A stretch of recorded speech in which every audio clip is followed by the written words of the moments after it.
Okay. வணக்கம். முன்னாள் ஜனாதிபதி மஹிந்த ராஜபக்சனுடைய தலைமையிலும் தற்போதைய நாடாளுமன்ற உறுப்பினர் கௌரவ நாமல் ராஜபக்ச அவர்களுடைய தேசிய அமைப்பாளராக இருக்கின்ற ஸ்ரீலங்கா பொதுஜன பெரமுன கட்சியினுடைய கிளிநொச்சி மாவட்ட பிரதம அமைப்பாளராக நான் நியமிக்கப்பட்டிருக்கின்றேன். கடந்த திங்கட்கிழமை மஹிந்த ராஜபக்ச அவர்களால் இந்த நியமனம் எனக்கு வழங்கப்பட்டிருக்கின்றது. குறிப்பாக ஒரு தூர நோக்கோடு பயணிக்க வேண்டிய தேவை தற்போதைய எங்களுடைய தமிழ் சமூகத்துக்கு இருக்கின்ற காரணத்தினால் இந்த நியமனத்தினை நான் மனதார ஏற்றுக்கொண்டிருக்கின்றேன். ஒவ்வொரு முறையும் தமிழ் மக்களை பொறுத்தவரையிலே பேரம் பேசுகின்ற சக்தியாக தமிழ் மக்கள் பிரதிநிதிகள் இருக்க வேண்டும் என்ற எதிர்பார்ப்பு எல்லோருக்கும் இருக்கின்றது. என்னை பொறுத்தவரையில், பொதுவாக எங்களுடைய கட்சியை பொறுத்தவரையிலே இந்த பேரம் பேசுகின்ற சக்தி என்பதை நாங்கள் ஏற்றுக்கொள்ளவில்லை. ஏனெனில் அந்த ஆட்சியினுடைய பங்காளர்களாக தமிழ் மக்களும் இருக்க வேண்டும். பங்காளராக இருக்கின்ற பொழுது அவர்கள் பேரம் பேசுகின்றவர்களாக இருக்க மாட்டார்கள். எங்கள் உரிமைகளுக்காக உரிமையோடு சேர்ந்து பயணிக்கக்கூடியவர்களாக தமிழ் மக்கள் இருக்க வேண்டும். அதனுடைய ஒரு பயணமாகத்தான் எங்களுடைய கட்சியினுடைய இந்த வளர்ச்சி காணப்படுகின்றது. உங்களுக்கு தெரியும், 2015ஆம் ஆண்டு அடைந்த ஒரு மிகப்பெரிய தோல்வியின் பின்னர் நாங்கள் துவண்டு விடவில்லை. 2019ஆம் ஆண்டு மீண்டும் உள்ளூராட்சி மன்றங்களை நூடாக மீளெழுச்சி பெற்றது தான் ஸ்ரீலங்கா பொதுஜன பெரமுன. அதன் பின்னர் நடைபெற்ற வரலாறுகள் உங்களை அனைவருக்குமே தெரியும். இப்பொழுது எங்களுக்கு மீண்டும் ஒரு வாய்ப்பு கிடைத்திருக்கின்றது. நாமல் ராஜபக்ச அவர்கள் இப்பொழுது தேசிய அமைப்பாளராக தன்னுடைய கட்சியான ஸ்ரீலங்கா பொதுஜன பெரமுனவை பொறுப்பெடுத்திருக்கின்றார். அவருடைய தலைமையின் கீழ் இளைய பரம்பரையினர், இளம் சமூகத்தினர் நாடளாவிய ரீதியிலே தொடர்ந்து பயணிப்பதற்காக காத்திருக்கின்றார்கள். ஒரு தூர நோக்கு பயணம் என்றது நாங்கள் இதை சொல்லலாம். எடுத்த உடனேயே நாங்கள் நாட்டுடைய அரசியல் போக்களை கவிழ்த்து விட முடியும் என்ற ஒரு பொய் பிரச்சாரத்தினை நாங்கள் பண்ண வரவில்லை.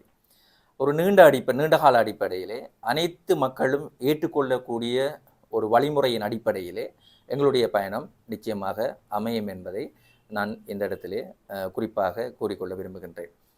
இதனுடைய முதல் கட்டமாக உங்களுக்கு தெரியும், யாழ் மாவட்டத்தினுடைய பிரதம அமைப்பாளராக கீத் அவர்கள் ஏற்கனவே நியமிக்கப்பட்டிருந்தார். அவர் கட்சியினுடைய மத்திய குழுவிலும் இருக்கின்ற காரணத்தினால் நீண்ட ஒரு பயணத்தின் அடிப்படையிலே இங்குள்ள தமிழ் இளைஞர்களையும் உள்வாங்கி கட்சியினுடைய நடவடிக்கைகளை கொண்டு செல்வதற்கான நடவடிக்கைகளை நாங்கள் மேற்கொண்டிருந்தோம். இதனுடைய அடுத்த கட்டமாக கிளிநொச்சி மாவட்டத்திலும் நாங்கள் இதனை இப்பொழுது ஊன்றியிருக்கின்றோம். அதேபோல் வன்னிக்குள்ளும் எங்களுடைய கட்சி சார்ந்தவர்கள் இயங்கிக் கொண்டிருக்கின்றார்கள். இம்முறை நடைபெற இருக்கின்ற உள்ளூராட்சி மன்ற தேர்தல்களிலே தற்சமயம் 339 உள்ளூராட்சி மன்றங்களுக்கான தேர்தல் நடைபெறுவது உறுதியாக இருக்கின்றன. ஏற்கனவே கல்முனை மாநகர சபை தேர்தல் இன்னமும் உறுதி செய்யப்படாமல் இருக்கின்றன. அந்த வழக்கு நிலுவையில் இருக்கின்ற காரணத்தினால் எல்பிடி தேர்தல் தொகுதி ஏற்கனவே நடைபெற்று முடிந்திருக்கின்றன. அதிலும் போட்டியிட்டு இருந்தோம். ஆக எஞ்சி இருக்கின்ற இந்த 339 உள்ளூராட்சி மன்றங்களிலும் அதில் பெரும்பான்மையானவற்றிலே மொட்டு சின்னத்திலே ஸ்ரீலங்கா பொதுஜன பெரமுன கட்சி தனித்து போட்டியிடுவதற்கான சாத்தியக்கூறுகள் இருக்கின்றன. ஒரு சில பிரதேசங்களிலே, ஒரு சில உள்ளூராட்சி மன்றங்களிலே எங்களுடைய பங்காளி கட்சிகளுடன் சேர்ந்து பயணிக்கக்கூடிய சூழ்நிலைகளும் இருக்கின்றன. அது அந்தந்த பிரதேசங்களிலும் அந்தந்த உள்ளூராட்சி மன்றங்களுடைய கள அடிப்படைகளை மையமாக வைத்து அடுத்த கட்ட நகர்வழிகளை நாங்கள் கொண்டு நிகழ்த்தலாம் என்று இருக்கின்றோம். குறிப்பாக இப்படி ஒரு இக்கட்டான சூழ்நிலை ஏன் தமிழ் மக்கள் ஸ்ரீலங்கா பொதுஜன பெரமுனவுடன் தொடர்ந்து பயணிக்க வேண்டும், சேர்ந்து பயணிக்க வேண்டும் என்ற கேள்வி அனைவர் மத்தியிலேயுமே இருந்தது. நான் இந்த பதவியினை பொறுப்பேற்ற பொழுதும் என்னிடமும் இந்த கேள்வியினை கேட்டிருந்தார்கள். நான் அதுக்கான பதிலைத்தான் நான் ஏற்கனவே சொல்லியிருந்தேன்.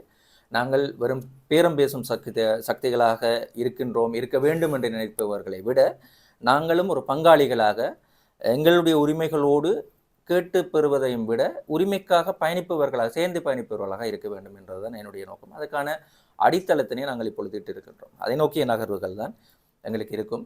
இம்முறை நிச்சயமாக ஒரு பாரிய ஒரு மாற்றத்தினை எங்களினால் கொண்டு வர முடியாமா என்று எதிர்பார்க்காத போதிலும் ஒரு சில தொகுதிகளிலே எங்களுடைய மாற்றங்களை நீங்கள் காணக்கூடியதாக இருக்கும். தற்போதைய அரசாங்கத்தினுடைய வாக்குறுதிகளும் வழங்கிய வாக்குறுதிகளும் அதை மீறி நடந்து கொண்ட செயல்பாடுகளிலும் அதிருப்தி உற்றிருக்கின்ற மக்களினுடைய தெரிவாக இந்த இளம் சமுதாயத்தினுடைய எதிர்காலத்தினை நோக்கிய பயணத்தை அவர்கள் ஏற்றுக்கொண்டு ஸ்ரீலங்கா பொதுஜன பெரமுனவுக்கு வாக்களிக்கக்கூடிய சூழ்நிலை தற்சமயம் களத்திலே காணப்படுவதை நாங்கள் அவதானிக்கக்கூடியதாக இருக்கின்றோம். அதனுடைய அடிப்படையிலே நிச்சயமாக ஒரு சில மாற்றங்களை இந்த உள்ளூராட்சி மன்ற தேர்தல் முடிவுகள் எடுத்து எம்பும் என்ற ஒரு நம்பிக்கை இருக்கின்றது. இது ஒரு தூர நோக்கான பயணம், ஒரு லாங் விஷன் என்று சொல்வார்கள். அந்த லாங் விஷனை நோக்கிய ஒரு பயணம். இந்த பயணத்தில் அனைவருமே ஒன்றிணைய வேண்டும் என்று நாங்கள் கேட்டுக்கொள்கின்றோம். குறிப்பாக தமிழ் இளைஞர்கள் இந்த உள்ளூராட்சி மன்றங்களிலே போட்டி போட இருக்கின்ற விரும்புகின்ற தமிழ் இளைஞர்கள் நிச்சயமாக எங்களோடு சேர்ந்து பயணிக்கலாம். அது யாழ் மாநகர சபை தேர்தலிலாக இருக்கட்டும், இல்லாட்டி நல்லூர் தொகுதியாக இருக்கட்டும், இல்லையல் கிளிநொச்சி மாவட்டத்தில் இருக்கின்ற கரைச்சி பிரதேச சபையோ, பச்சிலப்பள்ளி பிரதேச சபையோ, இல்லாட்டி பூனேரி பிரதேச சபையோ, இல்லையல் வன்னிக்குள் இருக்கின்றவர்களோ எங்கு வேண்டுமென்றாலும் இந்த இளைஞர்களும் எங்களோடு சேர்ந்து பயணிக்க வேண்டும் என்ற ஒரு பகிரங்க அழைப்பையும் நான் உங்களுக்கு இந்த இடத்துல நான் விடுக்க விரும்புகின்றேன். நிச்சயமாக இது உங்களுடைய எதிர்காலம். இந்த எதிர்காலத்தில் அரசியலை எவருமே கற்றுக்கொள்ள வேண்டும். அரசியல் என்பது உங்களுக்கு புறம்பான ஒன்று அல்ல. நாங்கள் எதிர்ப்பு அரசியல் மட்டும்தான் அரசியல், இணக்க அரசியல் என்பது ஒரு சாபக்கேடு என்ற ஒரு மனநிலையில் நாங்கள் வாழ்ந்து கொண்டிருக்கணும். அப்படி அல்ல. அரசியல் என்பதுக்குள் நாங்கள் தெரிந்தோ தெரியாமலோ அனைத்து மக்களுமே ஒன்றாக பயணிக்க வேண்டிய ஒரு நிர்பந்தம் எங்களுக்கு இருக்கின்றது.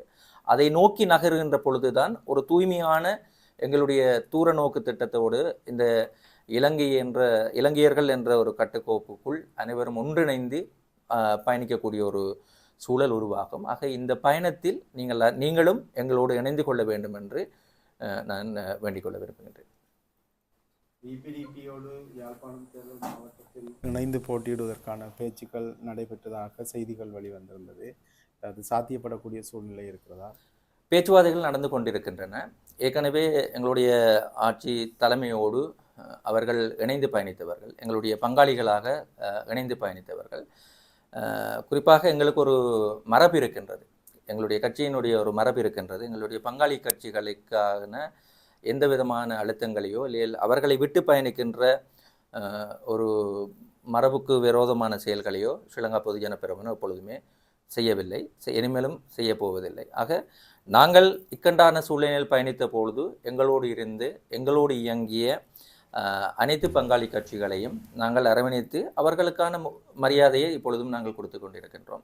அதேபோல் இபிடிபியோடும் நாங்கள் பேசிக்கொண்டிருக்கின்றோம். எங்களுடைய தலைமை தொலைபேசி வாயிலாகவும் பேசியிருந்தது. அதனுடைய உயர்மட்ட குழு நேரடியாகவும் பேச்சுவார்த்தையில் ஈடுபட்டு கொண்டிருந்தார்கள். இன்னமும் ஒரு தீர்க்கமான முடிவை அவர்கள் எங்களுக்கு அறிவிக்கவில்லை. ஒருவேளை அவர்கள் உள்ளூராட்சி மன்றங்களிலே அவர்கள் எந்த நிலைப்பாட்டை எடுக்க இருக்கின்றார்கள் என்பதை அவர்கள் இன்னும் வெளிப்படையாக அறிவிக்கவில்லை. நாங்கள் பேசிக்கொண்டிருக்கின்றோம், பார்ப்போம் அவர்கள் எந்த முடிவினை அறிவிக்கின்றார்களோ அதை ஒத்து இருக்கும் வந்து அவர்கள் எப்பொழுதும் எங்களுடைய பங்காளிகளாகவும் இருக்கின்றார்கள் என்பதை நான் இதில் கூறிக்கொள்ள விரும்புகிறேன்.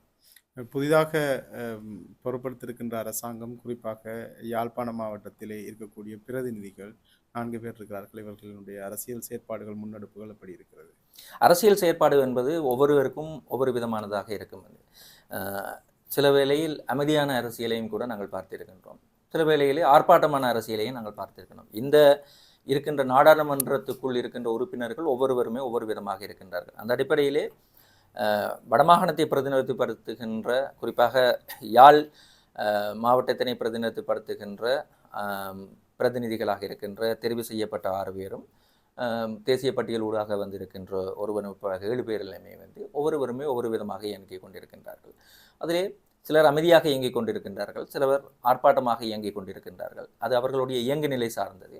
ஆனால் எங்களை பொறுத்தவரையிலே வழங்கிய வாக்குறுதிகள் ஒன்று இருக்கின்றன, மக்கள் கொடுத்திருக்கின்ற ஆணை ஒன்று இருக்கின்றது. பெருவாரியான ஆணையினை தூக்கி கொடுத்திருக்கின்றார்கள். அதை அவர்கள் சீர்பட நடத்துகின்றார்களா என்பதை இம்முறை தேர்தலிலே மக்கள் நிச்சயமாக வெளிப்படுத்துவார்கள் என்றே நான் இவ்விடத்திலே கூறிக்கொள்ள விரும்புகின்றேன். ஏனெனில் அவர்களுடைய செயற்பாடுகளை பொறுத்ததாகத்தான் அடுத்த கட்ட நகர்வுகளை அவர்கள் பார்க்கக்கூடியதாக இருக்கும். தொடர்ச்சியாக போராட்டங்கள் நடைபெற்று தையிட்டி வேலையில்லா பட்டதாரிகள் போராட்டம் வைத்தியசாலையில் நடைபெறுகிறது. இப்படி போராட்டங்கள் நடைபெற்றுக் கொண்டிருக்கிறது. இந்த போராட்டங்களுக்கு குறிப்பாக தையிட்டி விவகாரத்தில் SLPP-யினுடைய நிலைப்பாடு என்ன? சட்டவிரோதமான செயல்பாடுகளுக்கு நாங்களும் விரோதமானவர்கள் தான். எப்பொழுதுமே சட்டவிரோதமான செயற்பாடுகளை அங்கீகரிக்கின்ற ஒரு கட்சியாக இருக்க போவதில்லை. குறிப்பாக அன்றைய சூழ்நிலையிலே இருந்த ஒரு பாதுகாப்பு வலயத்துக்குள் நடைபெற்ற ஒரு விவகாரமாக அது இருந்தது. ஆக அதில் நடந்த விவகாரங்களை நியாயப்படுத்துவதாக எங்களுடைய அரசாங்கம் தொடர்ந்தும் செய்யப்பட போவதில்லை. சுமூகமாக அதனை எவ்வாறு தீர்த்து கொள்ளலாம், இன நல்லிணக்கத்தினை எவ்வாறு கட்டி காப்பாற்றலாம் என்பதை நாங்கள் நிச்சயமாக இருப்போம். எப்பொழுதுமே ஊழல் என்ற விவகாரமாக இருக்கட்டும், சட்டவிரோதமான என்ற விவகாரமாக இருக்கும், இதுக்கு ஒத்துப்போகின்ற ஒரு அணியாக எங்களுடைய கட்சி எப்பொழுதுமே. குறிப்பாக இந்த தையிட்டி விவகாரத்தில் காணி உரிமையாளர்கள் கோருகின்றது, அவர்கள் அறுதியாக கோருவது எங்களுடைய காணிகள் வேண்டும் என்பதுதான். இதில் இந்த அவர்களுடைய காணியை அவர்களுக்கு கொடுப்பதாக இருந்தால் இந்த தையிட்டி சட்டவிரோத விகாரை கட்டிடம் உடைக்கப்பட வேண்டும் என்பது அவர்களுடைய போராட்டக்காரர்களுடைய நிலைப்பாடாக இருக்கிறது. இந்த பர்டிகுலரான இந்த கோரிக்கைக்கு உங்களுடைய பதில் என்ன? இல்லை, உடைக்க வேண்டும் என்பது சட்டவிரோதம் என்றால் கண்டிப்பாக உடைக்கும். ஏன்னா ஒரு நீங்கள் தெரியும், உங்களுக்கு ஒரு மாநகர சபைக்குட்பட்ட ஒரு மதிலே நீங்கள் ஒரு அடி மேலதிகமாக கட்டிவிட்டாலே அது சட்டவிரோதம் என்றால் கண்டிப்பாக உடைக்கக்கூடியதாக இருக்கும். அது கோயில் மதிலாக இருந்தான, பள்ளியினுடைய மதிலாக இருந்தான, பன்சலை மதிலாக இருந்தான, எந்த மதிலாக இருந்தாலும் அவர்களுடைய வரையறைக்கு மேற்படுகின்ற விடயங்களை உடைக்க வேண்டும். அது மதிலாக இருக்கின்ற பொழுது இது ஒரு சட்டவிரோதமாக வழக்கு தொடரப்பட்டு இனிமே யாருமே வழக்கு தொடரவில்லை, அது ஒரு பிரச்சனையாக இருக்கின்றது. அங்கே இருக்கின்ற நில உரிமையாளர்களுமே ஒவ்வொருவர்களுக்குள் இன்னும் ஒரு கூட்டான ஒரு முடிவினை அவர்கள் தொடர்ந்து எடுக்கவில்லை. ஒரு சிலருடைய கருத்து ஒரு பக்கம் இருக்கின்றது, இன்னொரு சிலர் மறுபுறத்திலே சென்று எங்களுக்கு மாட்டுக்காணிகளை தந்தாலே நாங்கள் விலை கொள்ளலாம் என்ற ஒரு நிலைப்பாட்டில் இருக்கிறாங்க. ஒட்டுமொத்தமாக அனைவருமே ஒன்றிணைந்து ஒரு முடிவுக்கு வருகின்ற பொழுது அந்த மக்களுடைய எதிர்பார்ப்புகளோடு நாங்கள் இணைந்து பயணிப்பதற்கு தயாராக இருக்கின்றோம். தாங்கள் அரசியலுக்கு வேண்டிய நோக்கம் தமிழ் தேசிய கட்சிகள் இருக்கத்தக்கனையாவது ஒரு தேசிய கட்சிகளில் வந்து களமிறங்குறீங்க, அதுக்கான காரணம்?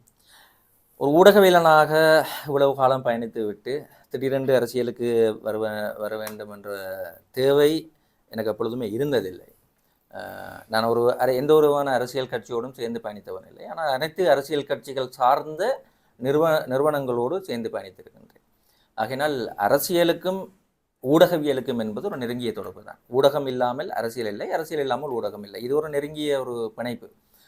இன்றைய சூழ்நிலையிலே எதற்காக நான் இந்த ஒரு அரசியல் களத்துக்குள் நேரடியாக இறங்க வேண்டும் என்று எதிர்பார்த்தேன். நான் முதலே கூறியது தான், நான் ஒரு பேரம் பேசுகின்ற சக்தியாக தமிழ் மக்களை பிரதிநிதித்துவப்படுத்தி நான் வந்திருக்கலாம். ஆனால் தொடர்ந்து நாங்கள் பேரம் பேசுபவர்களாக மாத்திரமே தொடர்ந்து இருக்க வேண்டிய ஒரு சூழ்நிலையில் தான் இருக்கும். குறிப்பாக நான் நேரடியாகவே குறிப்பிடுகின்றால் தமிழ் தேசிய கூட்டமைப்பினையோ இல்லாட்டி தமிழரசு கட்சியினையோ நீங்கள் எடுத்துக்கொண்டீர்களா என்றால் அவர்கள் ஒரு அரசாங்கத்தோடு சேர்ந்து இணைந்து ஒரு அமைச்சு பதவியையோ இல்லாட்டி ஒரு அங்கீகரிக்கப்பட்ட பதவியில் எடுத்து பயணிக்கக்கூடிய சூழ்நிலையை அவர்களுக்கு இல்லை. அதை யதார்த்தமாக அவர்கள் ஏற்றுக்கொள்ளப் போவதும் இல்லை, ஒரு காலத்திலுமே இருக்க போவதில்லை. ஆனால் அவர்கள் கூறுகின்ற விடயம், நாங்கள் ஒரு பெரும் சக்தியாக இங்கு இருப்போமானால் ஒரு சேர்ந்து பயணித்து ஒரு பேரம் பேசி இடத்தினை பெற்றுக்கொள்ளலாம் என்று குறிப்பிடுகின்றார்கள். என்னுடைய நிலைப்பாடு என்னவென்றால், அப்படி நாங்கள் ஒரு சண்டை பிடித்து பேரம் பேசி எடுப்பதை விட நாங்களே ஒரு ஆட்சி அமைப்பாளர்களாக மாறுகின்ற பொழுது எங்களுக்கு தேவையானதை நாங்களே பெற்றுக்கொள்ளலாம், எடுத்துக்கொள்ளலாம். அப்போ அதுக்காகத்தான் என்னுடைய இந்த பயணம் இருக்கின்றதே தவிர வேறு விதமான ஒரு தேவைகளுக்காகவும் இல்லை. வடக்கில் பிரமணனுக்கு எதிரான ஒரு அதிருப்தியான ஒரு நிலைப்பாடுகள் காணப்படுறது வந்து பெரும்பான்மையாக இருக்கிறது. இந்த நிலையில வந்து பிரமண அமைப்பாளர்களாக வந்துட்டு 2 தமிழர்கள் வந்து நியமிக்கப்பட்டிருக்கீங்க. இந்த வடக்கிலே உங்களுடைய அடுத்த செயற்பாடுகள் வாருங்கள் அந்த மனங்களை வெல்லக்கூடிய மாதிரியான? நிச்சயமாக எங்களுடைய செயற்பாடு மனங்களை வெல்லக்கூடியதாகத்தான் இருக்கும். நான் ஏற்கனவே சொன்னது போல் இளைஞர்களுக்கான ஒரு திறந்த களமாக ஸ்ரீலங்கா பொதுஜன பிரமண புகட்டுவனுடைய களம் விரிந்திருக்கின்றது. இந்த களத்துக்குள் இளைஞர்களை அவர்களுடைய அபிலாசைகளோடு சேர்ந்து பயணிப்பதற்கான ஒரு களமாக இருக்கும். இதில் இன்னொரு விடயத்தை நான் இந்த இடத்துல நான் குறிப்பிட விரும்புகின்றேன். உங்களுக்கு தெரியும், இப்போ அரசாங்கத்தின் மீது அதிருப்தி என்பது ஒரு பக்கம் இருக்கு, அவர்களுடைய ஒரு கொள்கையிலேயே பல மாற்றங்களையும் நாங்கள் காணக்கூடியதாக இருக்குது. ஒரு குறிப்பான விடயத்தை நாங்கள் கூறினா, நீங்கள் அனைவருமே பரிச்சயமான ஒரு இண்டிபெண்டன்ட் கமிஷன் சுயாதீன ஆணைக்குழுக்கள் இருக்கின்றன. போலீஸ் ஆணைக்குழு, தகவல் அறியும் ஆணைக்குழு, இப்படி ஆணைக்குழுக்கள் இருக்கின்றன. இந்த ஆணைக்குழுக்கள் சுயாதீனமாக இயங்க வேண்டும் என்று முழுமூச்சாக நாடாளுமன்றத்துக்குள் குரல் கொடுத்து இயங்கியவர்கள் இதே ஜேவிபி தான். ஆனால் இன்று அந்த சுயாதீன ஆணைக்குழுக்களுடைய குரல் வலையே எட்டி பிடிக்கின்ற ஒரு நிலைமைக்கு அவர்கள் மாறியிருப்பதாக நாங்கள் அறிய கிடைக்கின்றோம். குறிப்பாக பார்த்தீர்களானால் பொலிஸ் ஆணைக்குழுக்குள் இடம்பெறுகின்ற விடயங்களை பற்றி ஏற்கனவே பொலிஸ் ஆணைக்குழுடைய சுயாதீன தன்மையை பற்றி பரவலாக இப்பொழுது பேச நீங்கள் கேட்டிருப்பீர்கள். அவர்களுடைய குரல் வலை எவ்வளவு தூரம் நசுக்கப்பட்டு கொண்டிருக்கின்றது என்பதையும் நீங்கள் பார்த்திருப்பீர்கள், கேள்விப்பட்டிருப்பீர்கள். அதே போல் இப்பொழுது நீங்கள் நிச்சயமாக இன்னொரு சில நாட்களில் இது வெளிப்படையாக உங்களுக்கு தெரிய வரக்கூடும். ஆர்டிஐ கமிஷன் தலைவர் ஒரு நிர்பந்தத்தின் அடிப்படையிலே பதவி விலகி இருப்பதாக அறிய கிடைக்கின்றது.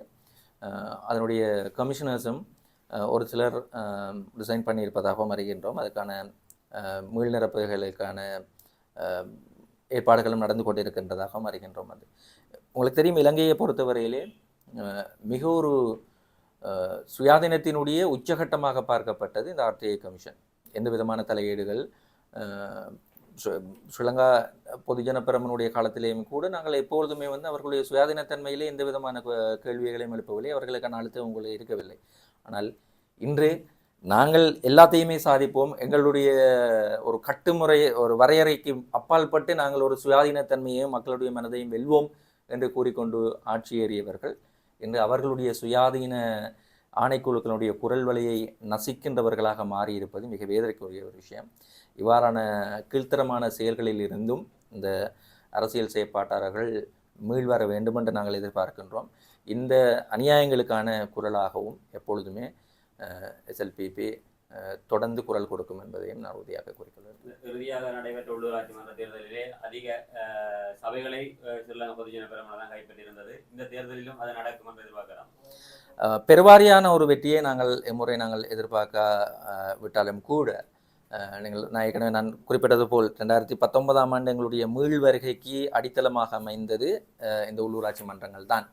இம்முறையும் அதற்கான ஒரு சந்தர்ப்பம் எங்களுக்கு கிடைத்திருக்கின்றது. நிச்சயமாக நாங்கள் இருக்கின்றோம். பாரியளவான ஒரு திருப்பு முனையாக இல்லாத போதிலும் பல்வேறு தொகுதிகளை, பல்வேறு உள்ளூராட்சி மன்றங்களை ஸ்ரீலங்கா பொதுஜன பெரமுன தனித்து வெற்றி பெறும் என்ற நம்பிக்கை எங்களுக்கு இருக்குது. அதற்கான ஆணையினை மக்கள் எங்களுக்கு வழங்குவார்கள் என்ற நம்பிக்கையும் எங்களுக்கு இருக்கின்றது.